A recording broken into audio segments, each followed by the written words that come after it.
Hello, hello. As it's my 100th Ravage video, we're having the 10 best, or at least according to me, and I've probably forgotten some. And I'm delighted to say, we've got a sponsor. Welcome to Yanjing King Double Ceramic Knives Manufacturer Company Limited, which is a specialist manufacturer and exporter of ceramic knives. When we use the ceramic knife to cut, it's very easy. It doesn't need much strength and we can enjoy the sound, which is just like a good music when cutting the apple. Okay, look, we can cut the paper so fast and so easy. Amazing! What a good knife! Now, we can see that cut 500 pieces of paper is so easy. That is a good knife. The steel knife and the knives with bad quality will never do that. This is King Double knife, a good knife, a magic knife.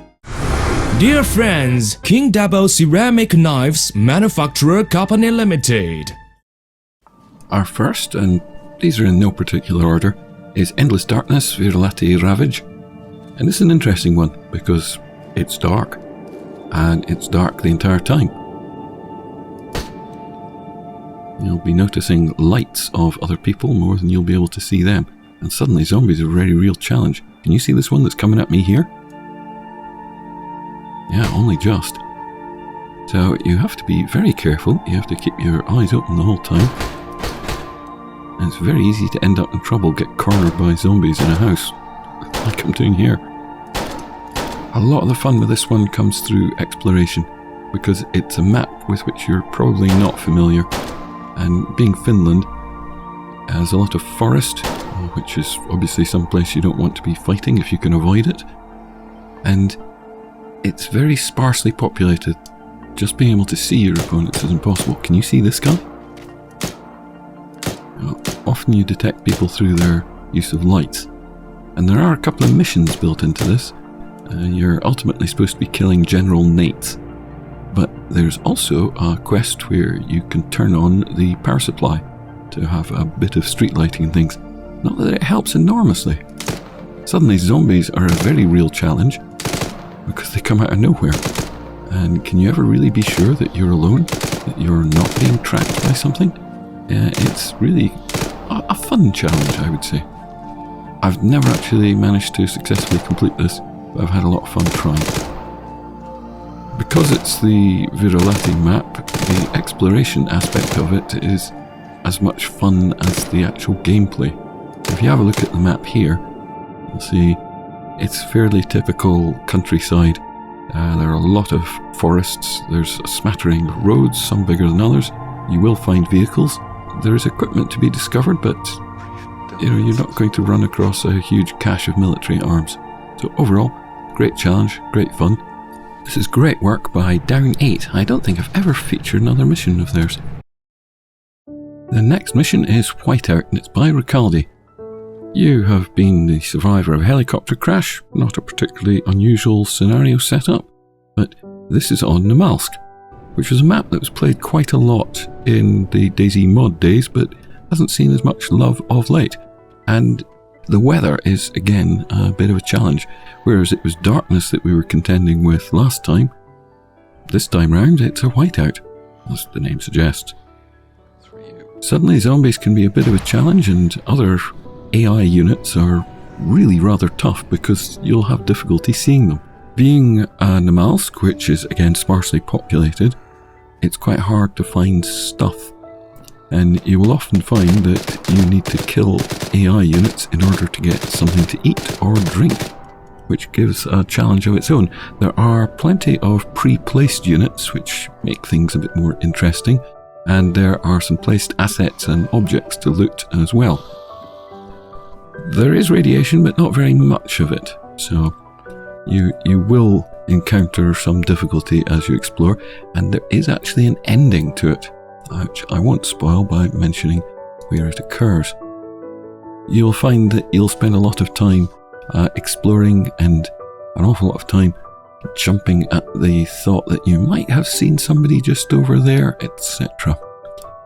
Zombies are a proper challenge because their damage has been increased, so you can get really unlucky with a swipe from a zombie and find yourself going down pretty easily. All in all, good challenge, and it's very tense if a little slow-paced in places, but that's a good thing. You don't have that many firefights, but you're constantly expecting one. So there we go, Whiteout by Virolahti, an excellent addition to the Ravage canon. Ooh, canon. Next up is Schizophrenia by the Paramedic. Now, it's very hard to choose which mission from the Paramedic to feature because he does such interesting and different things. Schizophrenia is an exploration of the psychological condition of schizophrenia. You are technically a police officer, and you've got a bit of a past to you. There are a lot of misconceptions about what schizophrenia is, and this mission does a pretty good job of trapping you between the concept of what is real and what is unreal. People with schizophrenia have difficulty filtering between the two, and so can you distinguish what is real and what is not within this mission? It's actually very short. It'll probably take you about 15 to 25 minutes to finish, and it's not action-packed by any means, but as an example of a really unusual ArmA mission, I mean not just an unusual Ravage mission, but an unusual ArmA mission, and it really stands out, I think, among a lot of missions because it is so very different. It is not based on action, it is not focused on fighting, and as an exploration and examination of a mental condition that is very misunderstood. What on earth drove the paramedic to do this? It's absolutely fascinating. And I should say that the paramedic is indeed an actual paramedic, so he's someone with quite a strong understanding of what's involved here. I wouldn't say this mission is going to replace textbooks on schizophrenia by any means, but it's a very interesting mission to play. I wouldn't describe it as fun, but it is fascinating. And that is something that I can rarely say about a mission, so this is the one I've picked from the paramedic in the top 10. Nice one. Ruha Ravage is set in Finland again, a different part of Finland, but again quite sparsely populated and heavily forested. It's an interesting one because the premise is that some days ago there was a nuclear explosion, or at least you think there was, and you've been staying holed up in your house ever since, but you've run short of supplies and you're gonna have to venture out and find out what's going on. You can hear gunfire going on because presumably everyone else has run out of supplies too, and the survivors are fighting over the scraps. So there is actually a bit of a goal to this. I mean, your main goal is to survive, but there is actually an objective in this. It's quite a difficult mission in many ways. It's not necessarily hard in itself, but the landscape plays against you. And it's kind of curious in many ways because you can make friends, like this fellow who's riding shotgun for me. As you get closer to your objective, you might find that you're encountering more well-armed troops and things like that. Are people friendly? It can be hard to find out. But it's all about survival, and can you make it to the end? This one is by Pizza Man, and as far as I'm aware, they've never made another mission. But my goodness me, if you're just going to do one, this is a cracker. The Burning Rain by Tenured Cloud is impressive for multiple reasons. For one, it embraces kind of the Ravage mythos in that the outbreak, the cataclysm that caused the end of civilization happened some 15 years ago. So things have already been looted, things have already been picked clean. But the other remarkable thing about this is that Tenured Cloud has kept this updated ever since it was first released. So the Burning Rain has gone through multiple versions, and it has added things, it has debugged things, and it has reduced the level of mods that need to be supported. So it's a very tight, very well optimized mission indeed. You're basically surviving in a desolate landscape. There is no end to this one. But Can you find the things that you need to survive? Can you take out enemies? Can you find friends?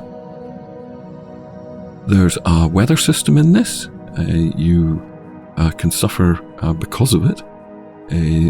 The landscape, although it is Chernarus, it is Chernarus Redux, which is more unfamiliar to people, and it has a lot of extra things in it. So if you're not familiar with Chernarus Redux, this is a very interesting one to play. It uses ACE, but without the medical stuff.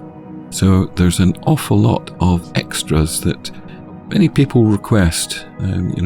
ACE support is probably one of the most commonly requested things, and this is a mission that has it. The only downside to this one is that it requires Heros Survive in order to run, and that is something that is not currently available on the Steam Workshop, so you have to manually install that one. But a great challenge and absolutely fascinating. Now, there's no way I could have a list of 10 without featuring something by Donnie, and this is BreakingPoint, Escape from Tembelan. Some people might be familiar with BreakingPoint, which was an enormous, almost total makeover, and quite fascinating with its many new features and aspects. Donnie has turned this into a multiplayer mission. You can play it single player, but it's a multiplayer mission and it's an escape mission. Ultimately, you are trying to get away from Tembelan, and you can. It's not easy, and you'll be fighting over quite a large landscape, and it's very interesting to encounter some of the little set pieces, but most of this is generated. You'll find the AI tends to move in units, they travel in vehicles, even helicopters, and they'll attack you. Zombies are everywhere. You really need to headshot them to make sure they go down.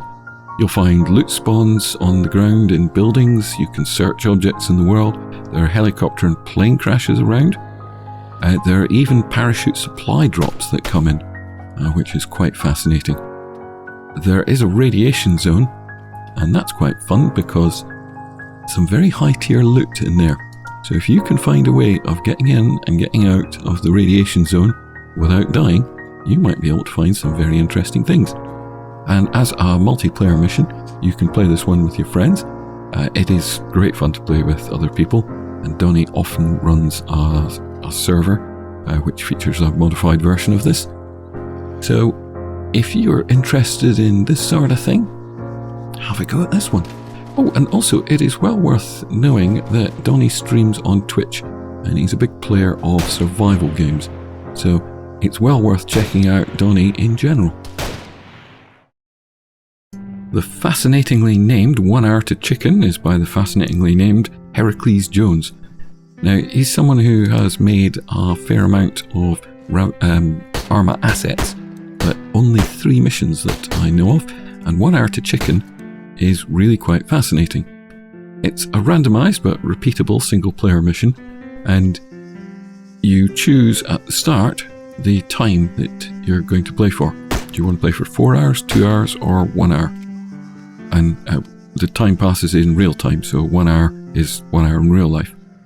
And within that time, it is your goal to kill chickens. Yes, really. Set it to 1 hour and see if you can go out and catch yourself 10 chickens. Of course, it's not going to be easy because there are plenty of AI units to get in your way, and there are all these little farmsteads that have been created around the map. So even if you think you know where you're going, there are all kinds of new things going on, and you will need to be able to find yourself some chickens. There are markers on the map, but that doesn't always lead you directly to it. The marker shows you roughly where things are, and then it's up to you to go and find yourself some chickens. And it's really fun to have such an unusual mission. I don't know how on earth the idea transpired, but it's a great one. You will be, short of time, so you'll be racing across the map. Sometimes you'll come across a firefight that you simply don't have time to take part in. So it's very interesting. You might discover a farmstead in the distance where you can see the chickens, but there's enough AI units around it that you can't just go rushing in. But equally so, you can't spend too much time dealing with it because the clock is constantly ticking down. So I thoroughly recommend 1 Hour to Chicken. It's a game where you know how long it's going to last. The Last Reich is, well, to me, the most technically impressive mission I've ever seen.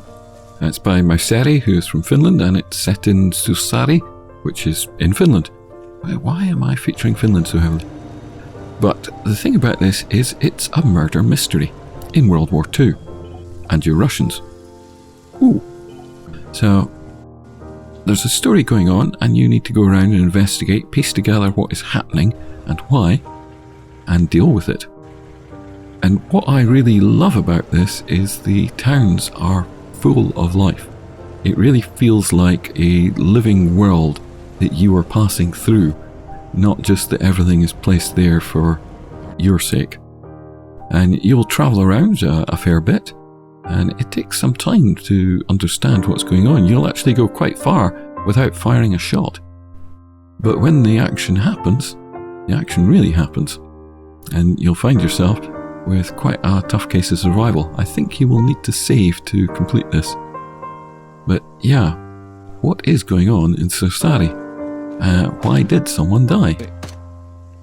And who's behind it all?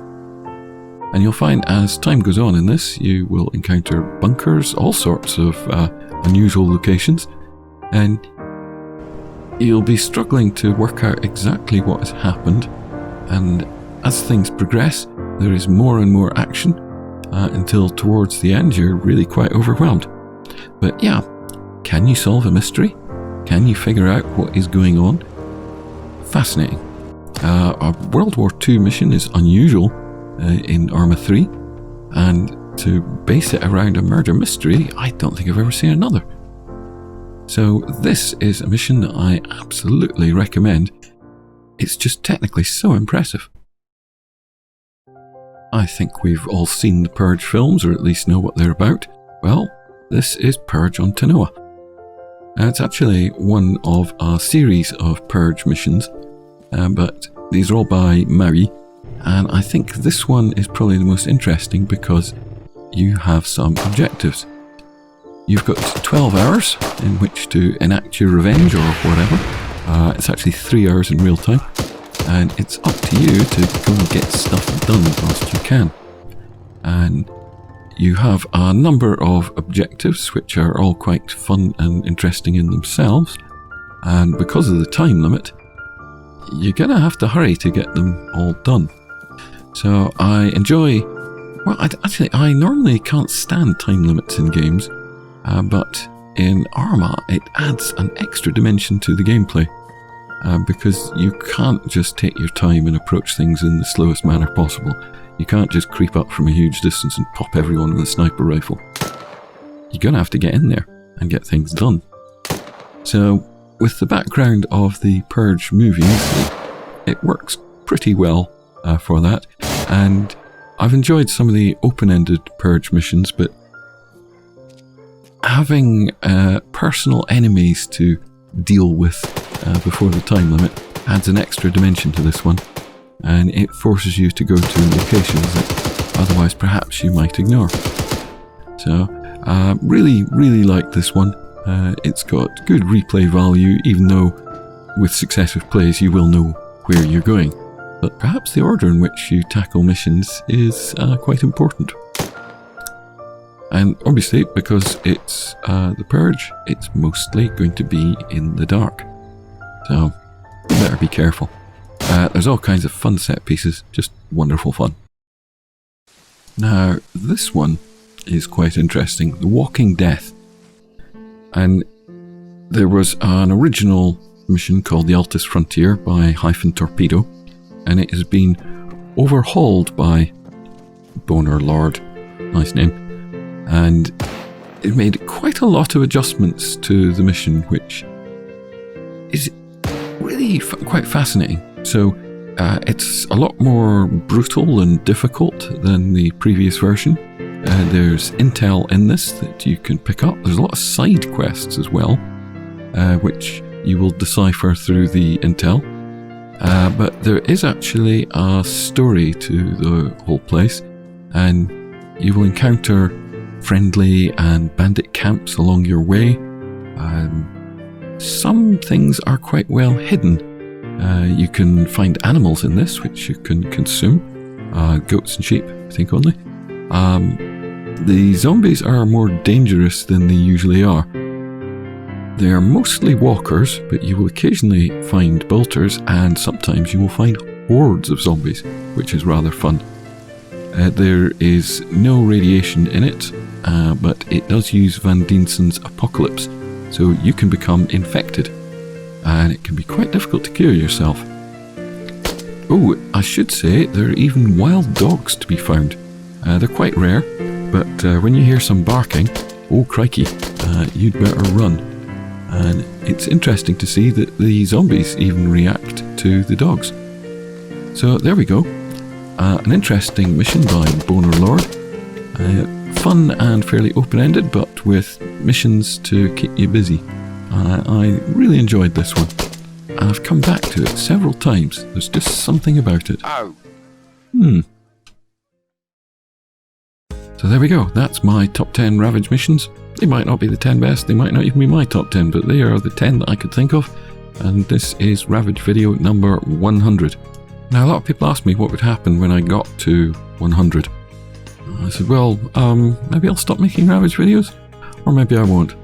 I'm not going to say that I'm not going to make any more, but perhaps I might not do them as often. We'll see how it goes. But I feel that 100 is a pretty respectable milestone, so I think if I was to bow out at this point, I could probably do so with my head held high. But if I continue making the odd Ravage video here and there, well, that's to be expected. I have to say thank you to all of you who have kept up with me over the years, because these are long-form videos. You know, I'm often doing 3 or 4 hours. Your average YouTube viewer has no interest in that kind of thing. But for those of you who do like these, and for those of you who particularly like my voice, I get creepy emails. Great. And thank you for watching, because you have made this worthwhile and quite rewarding. It is so nice to meet such nice people. I don't think I have any viewers who behave badly. I don't think I've had a negative comment from anyone in years. That's remarkable. So, well done to all of you. And as much as people like to thank me for doing the videos, I like to thank the mission authors for making them in the first place. They're the ones doing the hard work. And a special thanks to Alex, because he's the one who created Ravage, and he's pretty much doing it as a one-man band. If you can, chuck him a donation. You know, even if it's just the price of a cup of coffee, I know I'd appreciate that. The same with all the mission authors. If they have donation links up, chuck them something to say thank you for all the good times. Anyway, that is enough for today, and I shall just wrap up with a final message from our sponsor, King Double. Ta-ra!